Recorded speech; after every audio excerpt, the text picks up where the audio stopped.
trial, and immediately it was ensured that Asif Sheikh's houses and other person who's other terrorists who was with the Asif Sheikh, their houses have been demolished. And this is not the first action. In the past as well, such kind of action has been taken by the authorities to ensure that terrorists and terrorist sympathizers, those who are responsible for the unrest in the Jammu and Kashmir, for the bloodshed in the Jammu and Kashmir, they will be treated like this.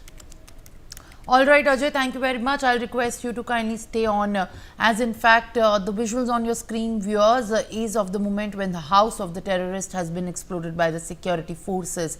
Now, in the latest, according to the sources, the NIA probe into the Pahalgam terror attack has revealed that one of the main perpetrators of the attack in Pahalgam is Pakistani national and Lashkar-e-Taiba terrorist Hashim Musa alias Suleiman. He was active in Jammu and Kashmir over the past year and was likely involved in at least 3 attacks on the security forces and non-locals. Ajay, as the sketch in the picture we can see on our screens is of the Pakistani national who has been behind, one of the man who have been behind this terrorist attack is identified as Hashim Musa, and the sketch has been obtained by the NIA. As per the NIA probe, what is the latest that you are picking up?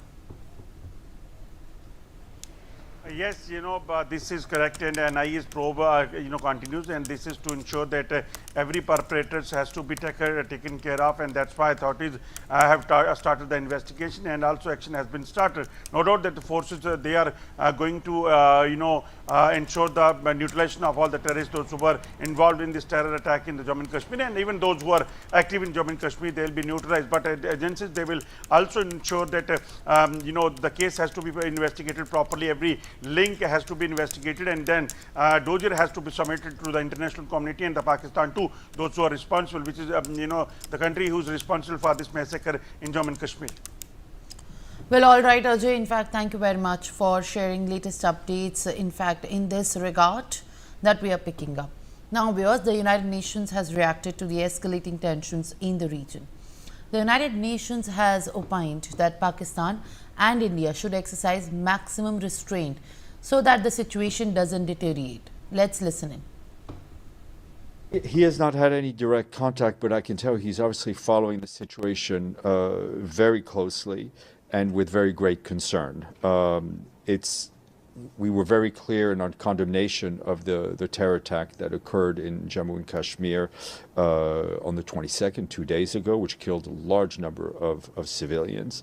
But we very much appeal to both the governments of Pakistan and the government of India to exercise maximum restraint and to ensure that the situation and the developments we've seen do not deteriorate any further.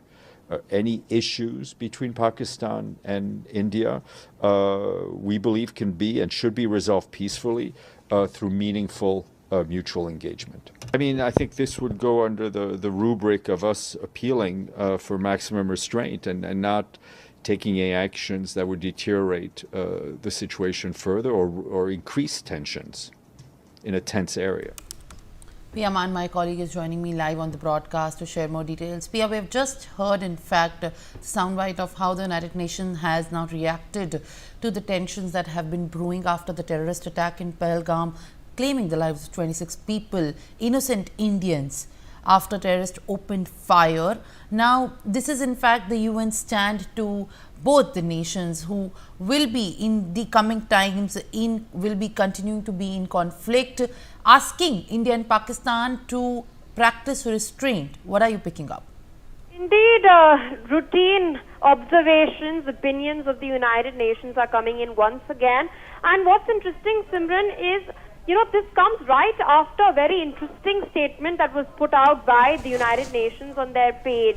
Antonio Guterres, on behalf of Antonio Guterres, UN spokesperson Stephane Dujarric had responded to queries earlier, emphasizing the UN Secretary General's condemnation. But what's interesting is the language that they've used over here. They've stated that media reports indicate that a gunman opened fire. This is what is published on the UN website. That a gunman opened fire on a group of people near Pahalgam in the region south, leaving more than 24 dead. Now, clearly, they have not mentioned that this is an act of terror. They had also gone on to state that the Secretary General extends his heartfelt condolences to the bereaved families and that attacks against civilians are unacceptable under any circumstances.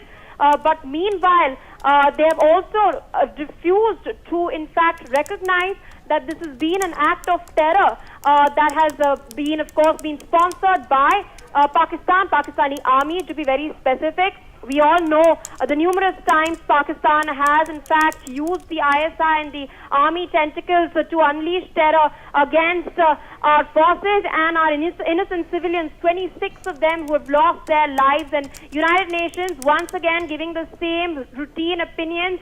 They've called for both Pakistan and India to exercise maximum restraint. They have not acknowledged the fact that it is Pakistan that has been sponsoring terrorism and the fact that this has been a terror attack, simply terming it as a gunman opening fire. Back to you, Simran.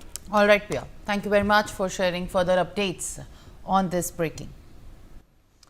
Now, viewers, after the US President Donald Trump's phone call with Prime Minister Narendra Modi, the Pentagon has now given a clear message. Elbridge Colby, the US Under Secretary of Defense for Policy, has called India a great ally. He has stated that the US extends support to India in the face of recent brutal terrorist attack. The Pentagon has emphasized that India is a model ally that takes its own defense with utmost seriousness and that the US stands with India in this dark hour. Arzu Seth, my colleague, is joining me live on the broadcast to share more details. Arzu, as far as India-US ties are concerned, clearly this is a time that has been bonding the two nations, as US has clearly reaffirmed its stand and extended its support to India in this dark hour that India has been facing after losing our own 26 people to the terrorist acts. And India, in fact, continues to reaffirm that these actions will not be forgiven and India is going to retaliate further strongly. US comes, in fact, on the backup of the same lines, saying that they extend support to India. Share more details. Well, definitely, Simran, India is on the front foot when it comes to answering what happened in the Pahalgam, and also now, after US President Donald Trump's phone call with the Prime Minister Narendra Modi, the Pentagon has now given a clear message, and the US under the Secretary of Defense for Policy has called India a great ally, and in fact, he stated that the US extends support to India in the face of the recent brutal terrorist attack. So this can be clearly seen, in past few years, we saw how the relationship between the US and India has strengthened, and recently also the Vice President of US have come here, in India to met with the Prime Minister and also to take us, to take a view of the India. And also now there has been a clear message that is being given by the US that India is a great ally, and he also, stated that the US extends support to India.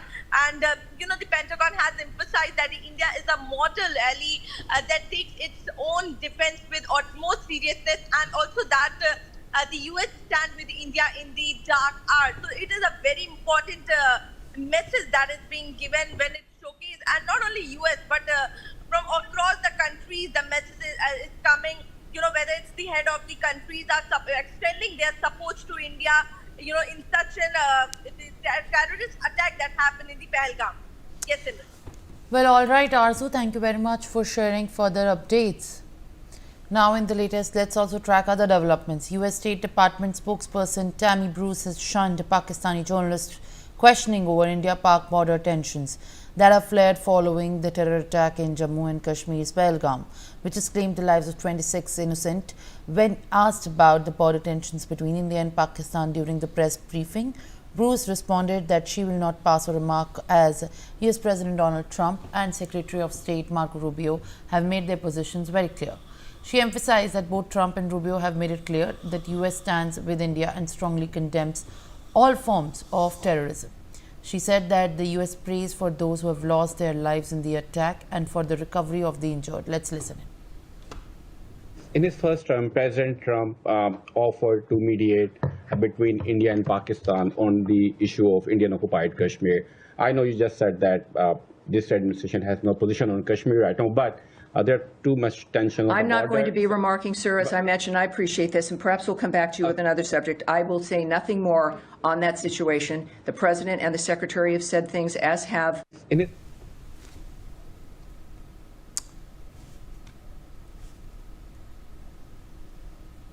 All right, viewers, you have just heard, in fact, US State Department spokesperson mentioning her stand clearly. US lawmakers Ro Khanna and Rick McCormick, who is the co-chair of the Congressional Caucus on India, have written to the US Secretary of State Marco Rubio over the Pahalgam terror attack. The lawmakers have called for enhanced intel cooperation with India as well as support to the Indian counter-terror operations in wake of the horrific Pahalgam terror attack. Pia Man, my colleague, is joining me live on the broadcast to share more details. Pia, what are you picking up as far as now US's stand of the Pahalgam terror attack remains very clear, asking India for the intel terror cooperation as well, and also reaffirming the stand that US continues to extend support to India in this time? You can see the letter flashing on your screens at the moment, right this. You can see the fact that both Ro Khanna as well as McCormick, who are co-chairs of the India Caucus in the US House of Representatives, they've written. They're of course from different political parties. Their vice chairs are Congressmen Andy Barr and Mark Varsay. They've of course come out and categorically called for enhanced cooperation as far as intelligence is concerned. They have stated that US and Indian intelligence agencies must strengthen and expand existing collaborative efforts in order to dismantle terrorist networks operating in the region. This includes increasing information sharing platforms, joint operations, real-time intelligence support to combat recruitment, funding and logistics capabilities of these groups, which we all know are sponsored by Pakistan. They have in fact also called for supporting counter-terrorism operations in the region.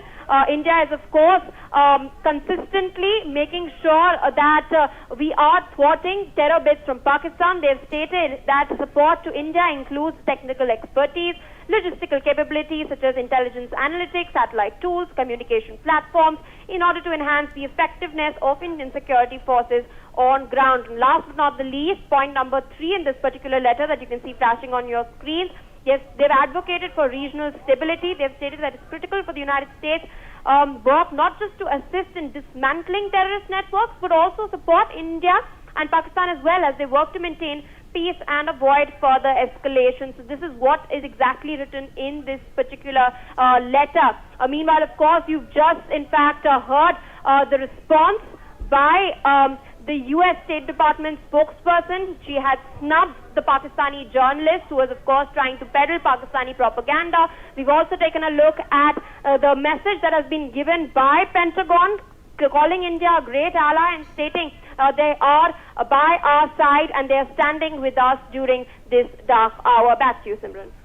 Well, all right, Priya, thank you very much for sharing the latest updates. Now, viewers, in the latest, the Indian High Commission in London has held a solemn commemorative ceremony in memory of the 26 people that have been killed in the Pahalgam terror attack. Dr. L. Murugan, the Union Minister of the State, INB and Parliamentary Affairs, and Sanjay Shushat, the Maharashtra's Minister of Social Justice, were present. Additionally, the UK Minister for the Indo-Pacific, Catherine West, UK MPs Bob Blackman and Kanishka Narayan, members of the House of Lords, Badonis Verma and Lord Rewell, as well as other members of the Indian diaspora and the Indian origin, joined in large numbers to pay their heartfelt condolences and tributes. Dignitaries and communities members in the United Kingdom have observed a moment of silence and stood in solidarity with India. They have affirmed that terrorism must not go unpunished. Take a look at what Catherine West and Bob Blackman had said. On behalf of the government, I wanted to express condolences for the horrific terrorist attack in Pahalgam yesterday. It is utterly devastating, and my thoughts are with those affected, loved ones and the people of India, and it is wonderful to have ministers here so that we can breathe together. The Indian diaspora, including so many of the people in this room, are the living bridge between the UK and India, and I know that many of you will feel this tragedy very personally. As the Secretary of State, Lisa Nandy, also said last night, the UK stands shoulder to shoulder with India in the face of cowardly attacks of terrorism against innocent civilians. The Foreign Secretary sends his best wishes, and I wanted to thank also both parties, main parties in the House, for attending this evening as backbench members across the House of Lords, and my lords, my ladies are here this evening as well. Both the Upper House and in the House of Commons, we had very solemn words from both sides of the House today to remember those families, those victims, and we must pull together at dangerous times like this to emphasise an element of justice, but also to put our arms around the families and the communities who are in deep sorrow.